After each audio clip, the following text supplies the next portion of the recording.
All right, let's get started. Can folks hear me on the call? Yeah, I can hear you. Great, yes. Sounds good. Welcome everyone to the third installment of the Global Fellows Works in Progress series for the semester. Today we have our panel that is rescheduled from the snow day number 2 here on the Boston campus.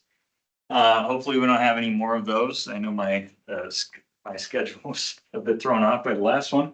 But we have an exciting panel today. There's 3 folks who are going to be talking to us about their work. So how I'm going to proceed is I'm going to introduce each of them up top, and then we'll go to each of the speakers in turn, and they'll have 10 to 15 minutes to speak on their project for the Fellows Program. And then after that, we will have a Q&A. So I'm going to introduce the speakers for today. So our first speaker is Emily Cousins, who's Assistant Professor in Politics and International Relations at Northeastern University, London. Emily's research concerns trans-feminist philosophy and the history of feminism. Their book, Epistemologies in the U.S. Second Wave, was the first monograph to explore the philosophical and intellectual contributions of trans individuals in the 1970s. Emily also runs the Digital Transgender Archive alongside AJ Rawson. Their talk today is entitled Unsettling Sex Gender Foundations, Imagining Trans Futures. After that, we will have a presentation from Shalini Mathurge, who's a doctoral candidate in the Department of Political Science at Northeastern University, Boston. Shalini's dissertation examines the challenges of refugee protection and climate-induced displacement. Her talk today builds on this work and is entitled Voices of Displacement, Lived Experiences and Adaptation Among Internally Displaced Climate and Disaster Migrants.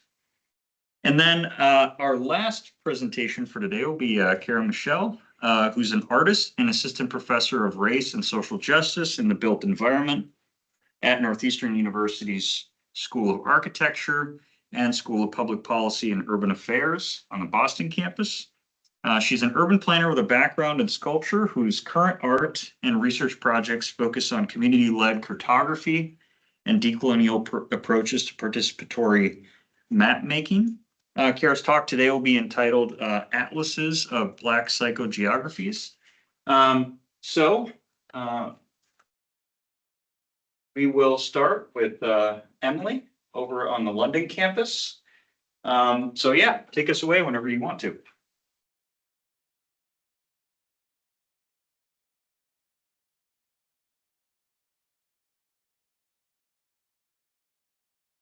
Great. Yeah, can everyone see the slides okay? Yes. Cool. Brilliant.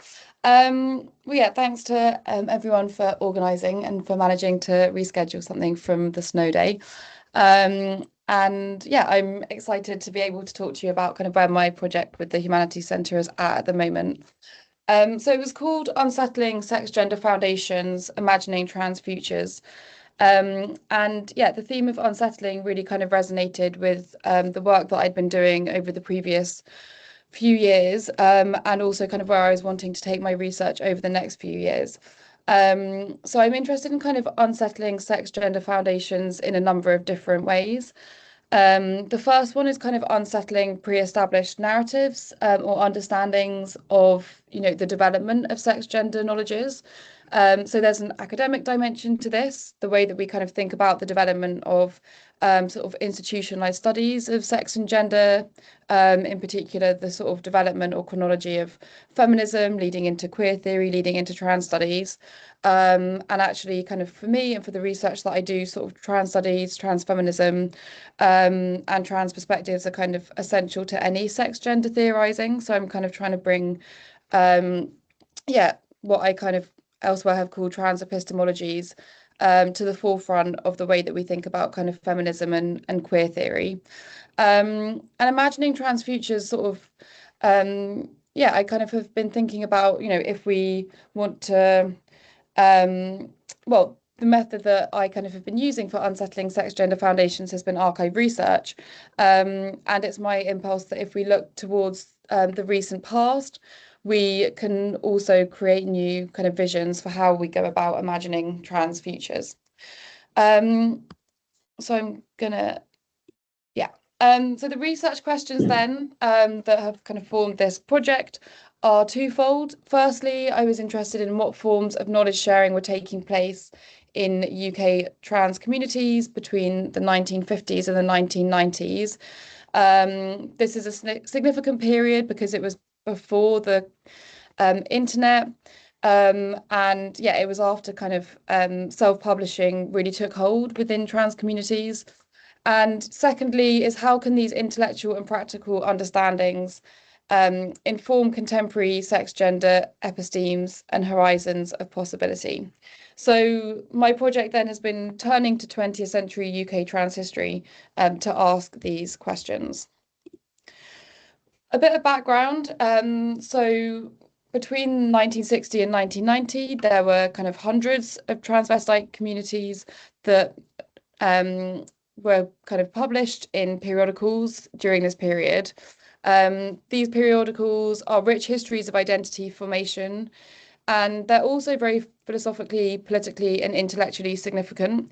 Lots of the conversations that were taking place in these spaces were very much engaged and kind of very up to date in terms of the medical understandings of sex and gender that kind of both problematically and less problematically were taking place alongside these. They were also very much, well, sometimes for better and worse, engaged with activist conversations as well. And yeah, we've got a kind of robust archive developing of these publications that were emerging from the United States. But very little is known about the corresponding networks and publications from the UK. So this was the kind of gap that this project was looking to fill. There were two aims. The first was an archival one, which is to add UK trans history to the Digital Transgender Archive by visiting archives in the UK and exploring and digitising their collections. And then the second one is the theoretical one, so to put conversations in trans community periodicals into dialogue with feminist and trans feminist scholarship to develop new theorizations of the entanglement of sex, gender, race, and desire. The methods for this are threefold. So the first is archive research, so kind of going into the archives themselves. There's a prior stage to this, which is identifying the archives that have relevant trans historical materials. And my colleague KJ Rawson has done an incredible job actually kind of mapping which institutions in the UK and which archives house trans historical materials. The second, for the kind of interpretive lens, is to apply feminist, queer, and trans psychoanalysis to the conversations that are taking place in these spaces. This is something that I felt was important because it was a theoretical gap in my own kind of understandings of philosophies of sex and gender. And it also has a few more kind of significances, particularly to these archives themselves, which is firstly that a lot of the conversations that are taking place in these spaces were in dialogue with emerging kind of psychoanalytic and psychiatric diagnoses and publications, because this is where conversations around gender nonconformity were starting to take place at the turn of the 1900s. And then also because I think psychoanalysis gives us a tool to understand and to kind of work with some of the unconscious ways that we live gender, do gender, redo gender, and our kind of the investments that we have in gender on a day-to-day basis. I think more liberatory psychoanalytic perspectives can actually kind of invigorate and give us some more substance for how we theorize these things than kind of existing like feminist philosophy has. And then the third method is to establish a DTA lab at Northeastern University, London. And so that has started, and you see there a picture of a locker which contains some of the periodicals that we have been starting to work with and digitize. So this was a donation from someone called Zoe Playden. And it's part of her kind of personal collection that she inherited from someone else. Some findings so far. So yeah, but also very much thank you, KJ Wilson, have identified the LSE and Liverpool John Moores archives in the UK as the largest archives for UK trans history. And so I've created some partnerships there to start to go into those archives and digitize their collections.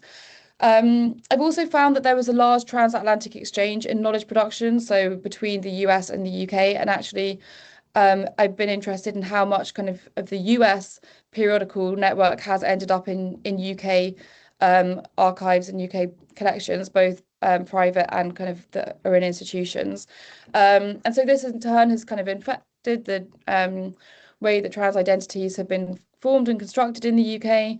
But at the same time, there was also clearly a European context to the formation of trans identity here. And we've got some letters between Alice Purnell, who was a very important, influential figure here in the UK, and someone called Evie Jorgensen, who is based in Denmark. Her surname is significant because it's the same surname as Christine Jorgensen, who is a very famous trans woman in the States. So initially we thought maybe it was Christine, but now we think it's someone living in Denmark who, we actually don't know very much about. And then so some next steps are to kind of look into the relationship between the self-representations that are taking place in trans community publications and developments in or kind of publications in European sexology. I hesitate over the word development because lots of them were lots of European sexology was very far from trans affirming. A long-term next step is to conduct a thematic analysis of scanned materials and to then start to conduct additional archive research across Scotland, Wales and Ireland. So I'm applying for some more grant funding to conduct these next steps. And the cartoons here and also on the first slide are from a 1960s issue of Femme Forum, which was one of the publications that the London lab have been working on. The first goal, which is kind of sort of in motion at the moment, is to develop a base for the DTA here at Northeastern University London. Here we've got some of the students scanning the materials and working on kind of processing collections. And then the second goal is to historicize and theorize TV theory. So if we're thinking about kind of unsettling sex gender formations, one of the contributions I want to make is that we can sort of label as TV theory the trans community theorizing that was going on within communities from the 1950s onwards. And I think that this is a very rich, intellectually significant, also very ambivalent archive, but that we can't really understand the way that either feminism or queer theory developed if we don't look at the way that sex and gender were being kind of theorized and worked out within transvestite communities. And it was transvestite communities particularly because these tended to be the communities who had access to kind of resources, whiteness, wealth, sometimes kind of professional connections, and had the time to kind of produce these periodicals. By contrast, people who were street queens were focusing on kind of resistance to police and to, a more survival form of politics. And so, there's a kind of historical and reason why it was transvestites who are sort of leading publications, particularly in the 60s and 70s. And then some research questions to kind of guide the next stage are: how did pornography and sexology shape the formation of trans self-representation in periodical networks? How did whiteness and legacies of empire impact trans identity formation in the United Kingdom in the 20th century? What is the genealogy of the term transvestite? It's often attributed to Magnus Hirschfeld, but I think that it potentially has a kind of longer history, given that, transvestite means to change dress in French, and Hirschfeld was German and not French. What was the influence of transvestite subculture on the development of sexual science? I'm interested in the histories of auto theory and the genesis of auto theory that can be traced in these journals. And finally, and I'll give you a few examples to end, what queer, trans, and non-binary knowledges does this archive of TV literature contain? And to what extent does trans cultural production from the second half of the 20th century offer insights into the way that community knowledge generation can provide portals beyond cis normativity? And this is where kind of imagining trans futures by turning to the recent past comes in. So yeah, Brooklyn Stothard, who was actually based in London, a member of Transsexual Action Organisation, comes up with this lovely concept of hetsism in 1970. And he defines hetsism kind of well beyond the notions of kind of compulsory heterosexuality or, you know, the lesbian continuum from Adrienne Rich and Judith Butler, as a system of social relations where people behave according to their social roles. Hetero systems of social relations lay down that people should play out gender roles appropriate to their biological sex as actual males or females and maintain the heterosexual relations.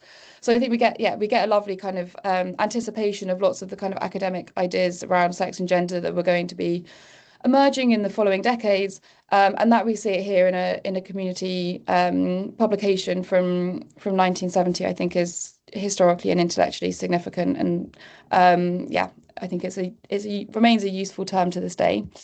And here we see a kind of very I guess queer affirming kind of we could read this through the lens of contemporary man studies, where someone called Carla Fong Mosley is really kind of resisting the pathological labeling that she's been given, and talks about herself as kind of coming out, not just as a militant TS, but actually as a kind of radical person. So yeah, these are some of the quite kind of liberatory and resistant impulses that we see in some of the TV literature. And yeah, I thank you for listening.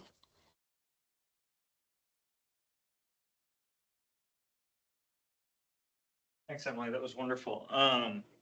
So our next speaker today will be Shalini. So.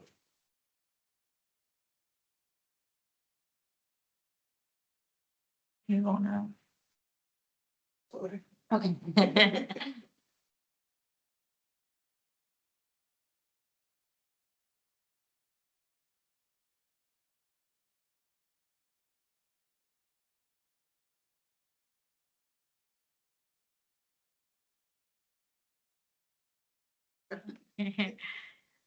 Hi everyone, I'm Shalini Matharage. I'm going to be presenting on one of my dissertation papers titled Voices of Displacement, Lived Experiences and Recovery Among Internally Displaced Disaster and Climate Migrants, but I've really come to the point that it's more climate and disaster is just a part of it. This project really starts from a simple observation. Climate displacement isn't something in the distant future, it's happening right now. As of the end of 2024, the latest sort of records we have, 83.4 million people were displaced within their own countries because of floods, wildfires, storms, droughts, landslides, etc. The US itself in 2024 faced the record high number of 11 million residents forced to relocate within their own regions because of climate-induced disasters. The UN often describes climate change as a threat multiplier because it intensifies sort of existing vulnerabilities. But most of the research we have today focuses on the big picture. So we look at large data sets, we look at sort of cross-country comparisons and sort of global projections. What I think we know much less about is what displacement actually looks like at the ground level. How do families decide to stay or leave, knowing that a disaster is coming? How do repeated disasters then affect people to,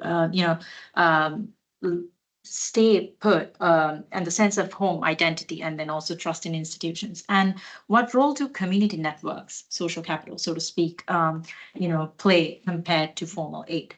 So this project focused on lived experiences of people facing climate-related displacement.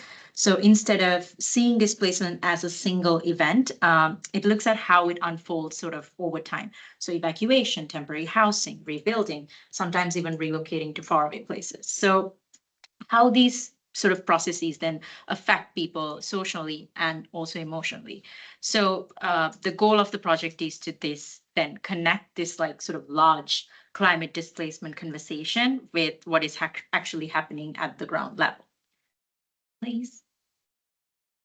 So I want to, as we all do in the Global Fellowship, connect it back to our theme in our 2025-2026 year, which is unsettling. So climate displacement isn't just about people moving, it's about how everyday life really get unsettled. Homes, routines, landscapes, and even memories. So I came up with this sort of 4 points that I think really connects well with my project.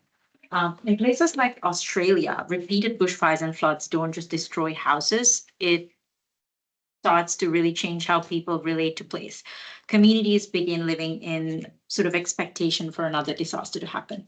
It also, I think, unsettles the idea of identity when someone, when does someone actually become displaced, right? If someone rebuilds several times, are they a migrant? Are they a survivor? Or are they just temporarily sort of relocated, right? So the boundaries sort of become very blurry. I think it also unsettles governance in a sense. If you think about legal frameworks like the 1951 Refugee Convention that now talks about climate displacement, do not talk at the very beginning, or it was never designed to talk about climate displacement. So institutions really struggle to categorize these people in like some place. And finally, I think it unsettles the idea of choice. Many people don't want to leave their home, but at the end of the day, they do not get a choice. Staying becomes really hard and riskier, so it just unsettles them. So in this project, unsettling isn't just a theme. I want to say it's sort of like a lens of understanding how climate change destabilizes social, political, and then emotional structures of day-to-day life of people. Next slide, please. So for the period of fellowship, I focused on a single case study, which is Australia. It's an interesting case because it combines this high climate exposure with a strong institution, what we sort of call today.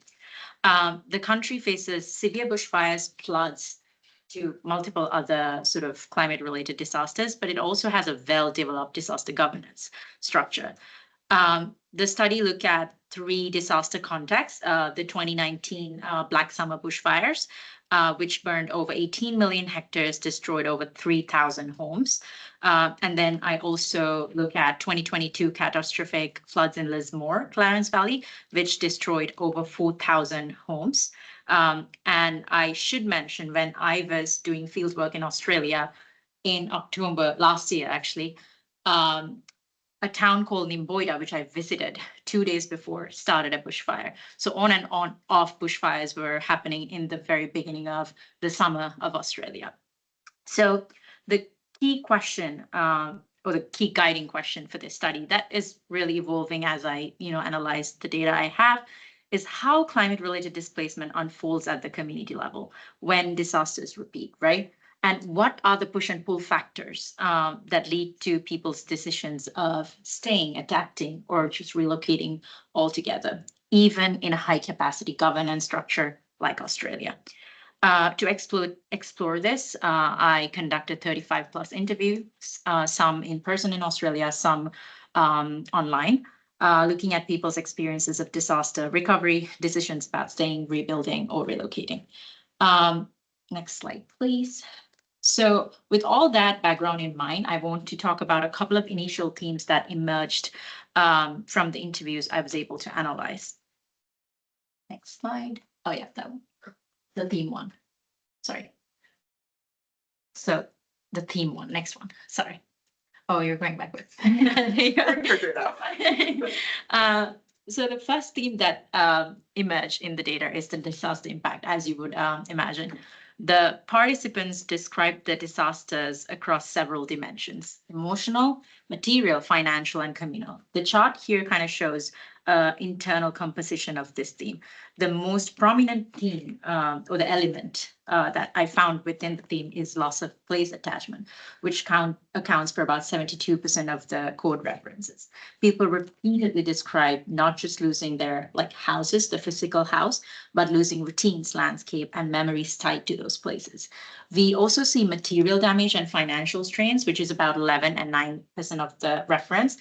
One participant described being shown a photo and simply saying, your house is gone. Another talked about renovating investing 50,000 Australian dollars to renovate their house, just to lose it all within 11 days because of this Black Summer bushfire. So there's also a strong emotional sort of dimension, including fear of evacuation and exhaustion. At the community level, participants kind of described their entire local infrastructure being kind of affected. One person put it like this: the school was gone, the house was gone, and someone went missing. So disaster impact here is not a single outcome. It's very layered that unfolds across several dimensions at once.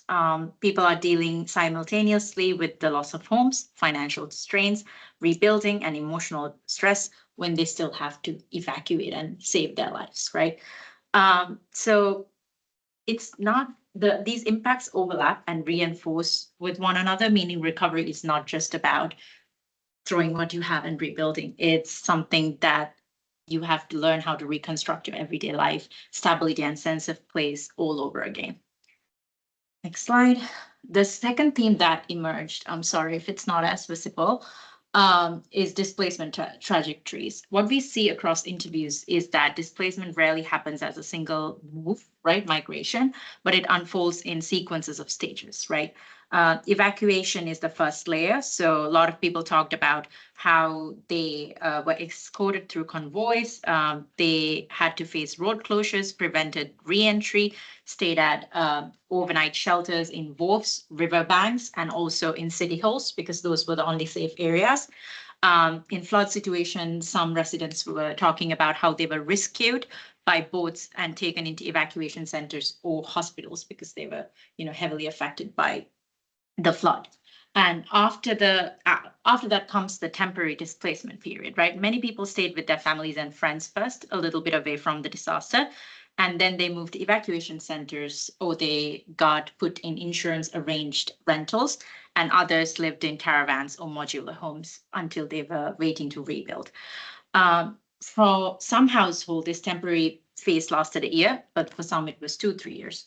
For some it was last year when I talked to them. And I think COVID-19, beginning of sort of 2020 was a big effect to this as well, but they were reluctant to talk about it because that shouldn't be a reason why they were not able to, quickly restabilize themselves. I think the best example when talking about displacement trajectory comes from this one participant from Sarsfield, Victoria, Australia, where he talked about evacuating, moving to a caravan for a night, going to a school for 3 nights, and then in the emergency insurance house for 3 months, a 9-month rental, and then finally modular unit before rebuilding in 2 years later. So overall, displacement here appears as a multi-stage rather than a singular event. So people move through chains of temporary arrangements, not just like a one-day quick fix. Moving on, I have institutional governance versus lived reality. Across interviews, institutions were clearly sort of, present throughout the recovery process, but the trust in those institutions were very uneven. I went to Australia thinking everybody's going to love the government because there's a lot of positive articles about it written, right? But when you go to the ground level, you realize a lot of participants who were interacting with government agencies or even insurance companies had very different opinions about them or lived experiences about them. The first shot kind of here represents narratives about governments and insurance are more mixed, with a large share of negative experience compared to positive ones. In contrast, you see NGOs, non-governmental organizations, appear to be more positively viewed by the participants, right? With 60% people describing NGOs were way better flexible, accessible, and relational compared to institutions. The second chart, also the one at the bottom, highlights structural frictions, right? Participants kind of encountered a lot of issues navigating the recovery system. The most common issue was bureaucratic delays. They were sort of described by 2/3 of the participants. Many also described confusion around eligibility criteria, unequal access to grants and assistance, and also funding fell short when it comes to rebuilding. So these administrative barriers meant that even when support systems exist, accessing them could be quite uncertain. So the broad takeaway here is that institutional presence itself doesn't translate into institutional trust. So moving on, now that institutional support is sort of lacking or there's more distrust around it, social capital sort of emerged as an adaptive mechanism. What we see across the interviews is that support during disasters often come from local networks rather than formal institutions. The chart down here illustrates that there is clearly about 72% of the participants from the quoted references sort of talking about meaningful support from their neighbors, family, and 65% from community groups. These are kind of what we call bonding and bridging capitals. Participants sort of describe these networks as the first layer of responses. We also see bridging social capital forming through civic organizations, right? They talked about church organizations, they talked about youth organizations, they talk about randomly newly built recovery organizations within the community. One quote really comes to my mind. We formed a Tamboon Preach Tree Association. We started applying for grants ourselves, upgrading equipment. We weren't waiting for someone else to fix it. Participants also, you really highlighted how important local knowledge in these scenarios. One of them really noted the backtracks, the pumps, the tanks on the we know what we have around the area. You can't replace local knowledge with someone driving from 3 hours away. So knowledge of outside respondents often lacks, so highlighting local knowledge was really important to them. So overall, what we find in this theme is that social capital function as a form of adaptive infrastructure, even with strong disaster systems like in a country like Australia, early stage, recovery or early stage evacuation, resilience comes from the bottom up, the community itself. Moving to my last sort of theme that I was really looking forward to, because as a migration scholar, I really focus on how people migrate within areas, right? I was very much focusing on the push versus pull theories here. This theme is sort of a tension theme between rebuilding and relocation, the different paths that people take after a disaster. The graph here kind of shows these decisions are shaped by different push and pull pressures. So on the push side, participants often mention repeated disaster experiences, which were, going from different disaster exposures multiple times to financial strains to emotional fatigue. These factors appeared in roughly about 40 to 50% of the narratives. And over time, multiple disasters begin to really wear down people. Then that led to either rebuilding in a different location or moving to somewhere completely different. Relocation is also sort of influenced by pull factors, such as social networks, preserved sort of inland safety, or even like housing affordability and whatever employment availability. What is striking, I would say, is similar exposure can still lead to different variants. It can be related to different demographic factors or just how people feel in that moment. One participant talked about even after the bushfire really burning their house down, that place attachment made him and his wife and his family build in the same location. Whereas another person who's from actually the same area said, I'm too old to experience this all over again. So what they did, pack it up and move to Tasmania. And I had an online conversation with them, which was just, mind blowing, so to speak. So the key insight here is that climate displacement does not follow like a single trajectory. People have different trajectories, and it reflects sort of a negotiation between resources, place attachment, and I think perception of future risk. So stepping back from these themes, right, a few patterns become very clear. Displacement is layered. Social capital plays a major role in recovery. Institutional presence always don't translate into trust or actual action when it comes to recovery. And relocation tends to be sort of a build over time thing, not a thing that happens immediately. So what we see is climate displacement is gradual, negotiated, shaped by people's capacity to absorb different levels of risks. So with, next slide, please, with the support of, I did that side, thank you. So with the support of Monash University, I'm building a policy sort of brief that then they're planning on rebuilding on and presenting to the governments of Victoria and New South Wales. So we have issues, policy solution, and action plan. I'll be very brief about it. As I suggested, because displacement often occurs in stages rather than a single event, it's important that we create a multi-stage policy framework that coordinate evacuation, temporary housing, rebuilding, and relocation. Second, because community networks function as a very critical point of adaptive infrastructure, it's important that we sort of formalize community sort of bottom-up disaster risk reduction. And it's really important to reduce bureaucratic complexity and stabilizing disaster insurance systems, because there's so much sort of lacking of trust within these systems that exist within Australia.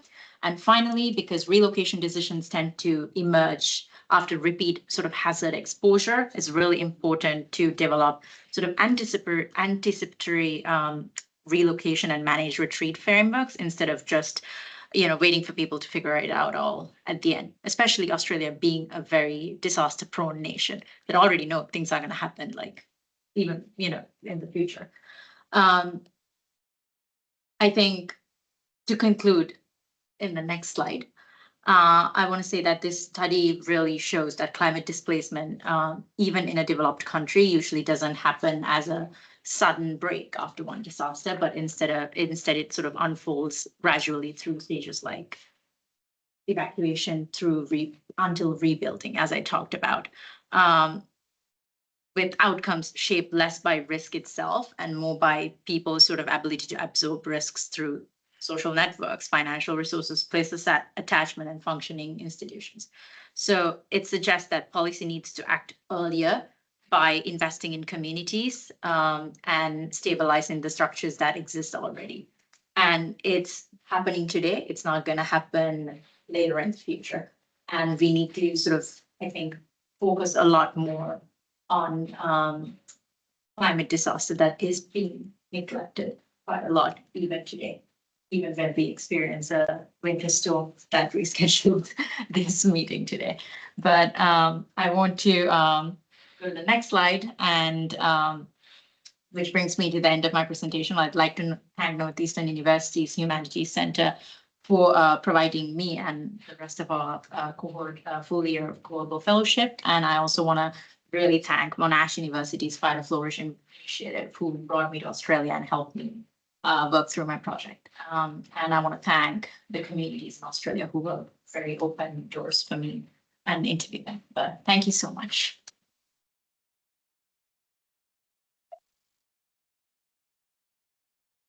All right, thanks for that. Kara? Yes, I will share my screen. Let's see. All right, can you all see that? It says works in progress, Unsettling. Yes. Yes. Okay, great. I can also see it on your screen. Fantastic. Hi, everyone. My name is Kara Michelle, and I'm sorry I couldn't be there with you all in Boston in person. Thanks to everyone who's joining locally and online. So just to very briefly introduce myself, I am an urban planner. an artist and a map maker. Thank you, Getty, for sharing introductions at the beginning, so I don't have to spend too much time on this slide. But the combination of those different roles that I've played in my life has brought me to the project that I applied for this fellowship with, the Atlas of Black Psychogeographies, Unsettling What and Who Gets to Be Geographic. This is a question that I started asking as an urban planner when I would use participatory mapping a lot to understand residents' priorities when it came to planning development or streetscape redevelopment projects. And it's also something that I've been exploring through map making, both digital map making and tactile map making. I'm really lucky that during this fellowship, I was supported in being able to put on this or participate in this exhibition in Paris. And that's something that gave me a lot of time actually to meditate on transatlantic perceptions of Black spatial practice, and it inspired me to begin developing this atlas. Although, as I'll discuss in a minute, it took some unexpected twists and turns. So initially, I envisioned beginning to develop this atlas, or at least a framework for it through the Global Fellowship, mapping out potential collaborators. I wanted to work with artists and cultural producers who had a very interesting sense of Black spatial practice in these distinct cities across the Atlantic, and develop a pitch for a book that would marry my own collaboration with these artists and creative practitioners to develop a kind of a visual map of their sense of the city or neighborhood that they live in, with pairing an entry in their own preferred format. So to give some context about my interest in mapping, I mentioned before that I use maps a lot as an urban planner to understand residents' feelings and experiences about their neighborhood. But I also have a close personal relationship to mapping, growing up in DC, and always wondering why my lineage, my ancestry, and my family's history didn't really feel represented on the maps that I saw. And it reminds me a lot of this Catherine McKittrick quote: "The world where Black is always owned and unowning necessarily informs a Black sense of place." To think about the last 500 years, where so much of the system of racial capitalism is predicated on separating Black people or African descendants from their own geography and preventing us from making any sort of geographic claim. What does it mean to then create new forms of geographic knowledge production from the perspective of members of the African diaspora? There's a great lineage of critiques on what I and a lot of these scholars call Cartesian mapping, a map-making tradition that is dependent on the projection systems and the kind of mathematical grid-based perspective on producing a map that we often see in the maps that are produced in our everyday lives, whether those are planning maps, maps you see in school, Google Maps, and a lot of these scholars are really critical of the ways that not only earlier ideologies about racial supremacy remain in these maps, as Mishwana Goman, who's a fantastic writer whose work focuses on the oral histories and geographic knowledge produced by Indigenous women in the Americas. She writes, "No longer were the maps laden with religious icons or pictorial symbols of the aristocracy that commissioned their making, yet the ideology behind earlier forms of these maps remain." Bjorn Sleto, who writes a lot about participatory mapping and later on in his career started critiquing Cartesian map making practices, writes that the Cartesian logics of fixity and Western science are intended to serve the purposes of rational ordering of state territory. So I started asking myself, what does it look like to create a map that's steps away from those logics of fixity, steps away from those logics of focusing on geography as a way to organize, order, and categorize place, to view the world based on property and political boundaries, into a different way of thinking about geography and spatial practice and spatial histories over time that is more based in human experience. There are, in addition to the scholars who are writing about this, there is also a great lineage of visual artists who have been practicing this kind of alternative map making that brings a lot of kind of emotion and sentiment and cultural value and experience into their interpretations of the map of their city. So on the left is Frank Bowling's Middle Passage, which kind of explores both his ancestors' movement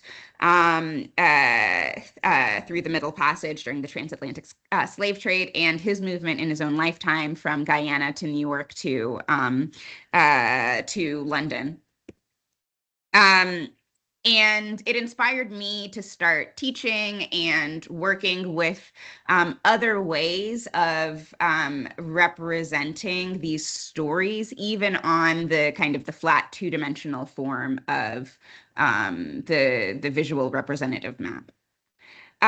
So two of the things that this fellowship did allow me to do were to develop a couple of writing projects based in a critique of the erasures on maps that urban planners use and how that enables urban planners so often to champion development projects that ignore, cover over, erase Black and Indigenous forms of spatial practice or sacred lands, because these places don't show up on the maps that urban planners are using or the maps that are in our archives.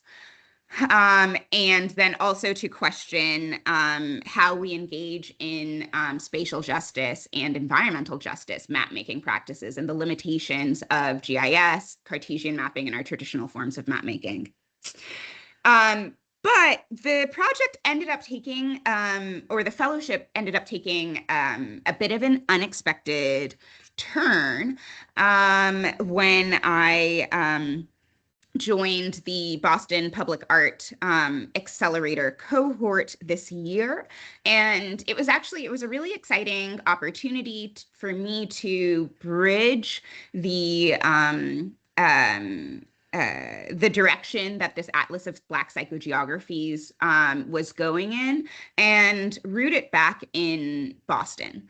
So this public art project that I'm going to talk about is still very much rooted in this idea that I think Saidiya Hartman articulates so well in Wayward Lives when she writes, "The outsiders and the uplifters fail to capture it, to get it right. Blind to the relay of looks that unsettles their captions and hints at a possibility of a life that can't be arrested by the camera. They fail to discern the beauty, they see only the disorder, missing all of the ways that Black folks create life." So I wanted to engage in a little bit of that through not just a two-dimensional map in this case, but through a kind of a three-dimensional experiential addition to Boston's built environment. So I still consider this to be one entry in the Atlas of Black Psychogeographies, but rather than developing the kind of the framework for this this atlas this year, I have focused on a very specific portion of the atlas. So I've been developing this public art installation called Unwinding Time, Lanterns for Lost Places. That is a sort of an ode to the places that have disappeared or are disappearing due to gentrification, to urban renewal, and the type of planning acts and processes that are enabled by the fact that so many minoritized communities and cultures don't show up on our maps, at least not as a kind of a legitimate or recognized form of spatial practice. So I wanted to add legitimacy to these sometimes fleeting or even ephemeral relationships with lost places that are activated by people, that are activated by community, and root it in very tangible aspects of Boston's street life and physical history, especially the street lamps of the city of Boston. So fortunately, the city of Boston's archives have a great photographic history of decommissioned streetlights that used to populate Boston's streets in the same way that that the kind of places in Roxbury that I want to remember through this project used to populate some of Boston's buildings. So I've been reinterpreting and reforming some of these streetlights that showed up in Roxbury, JP, and Dorchester in particular, to create these domes, which I'm going to have fabricated over the summer.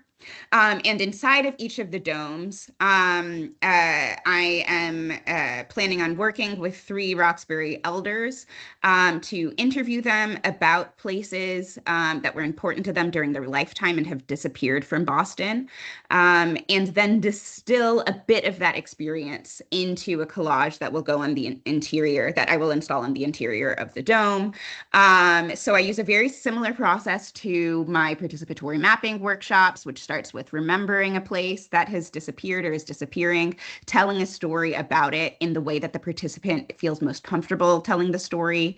I step in and start distilling the sensory stimuli that come out of the story, and then abstracting those aspects into a collage. I am planning on citing this in the Dudley Town Common in Roxbury.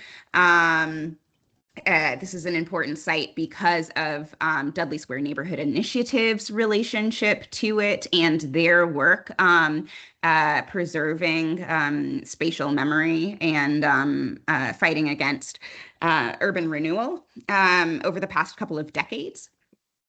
And the process of this project, the engagement is really supported by the time that the Global Fellowship has given me to focus on creating community partnerships and doing interviews locally. And then I am hoping to install in September.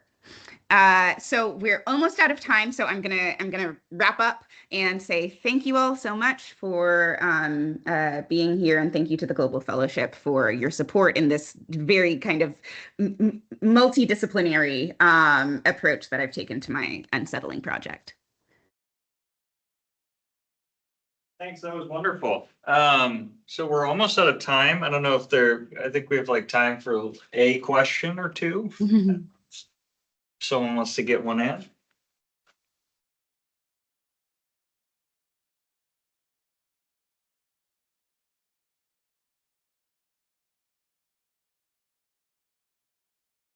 Okay, well, if there are no questions, if people wanted to, let's just thank our speakers again for their wonderful presentations.